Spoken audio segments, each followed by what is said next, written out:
Hello, வணக்கம். வாங்க நாம் மாடி தோட்டத்தில் என்னென்ன செடிகள் இருக்குது ஒரு பார்வை பார்க்கலாம். இது எலுமிச்சை செடிங்க. பாருங்கள், இப்போ தான் ஒரு 5-6 காய் இருக்குது. அது பறிக்கும்போது நாம் பார்க்கலாம். சின்ன செடி தாங்க. நம்ம மாடி தோட்டம் சின்ன தோட்டம் தான். ஒரு 40 செடிகள் தான் இருக்கும். பாருங்கள், எல்லா செடியும் ஒரு பார்வை பார்த்துட்டு போயிடலாம். பச்சை மிளகாய், குண்டு மிளகாய் 2 இருக்குது, அதையும் பறிச்சிடலாம். பாருங்கள், நல்ல சரியான காரமாக இருக்குங்க. நீல மிளகாயுமே நல்ல காரம், இதுவும் காரமாக இருக்குங்க.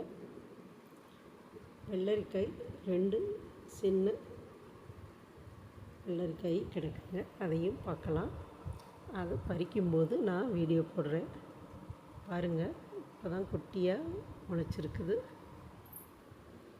நம்ம கிராமிய சமையல் சேனலை இதுவரை சப்ஸ்கிரைப் பண்ணாமல் இருந்தீங்கன்னா சப்ஸ்கிரைப் பண்ணிடுங்க. நன்றி, வணக்கம்.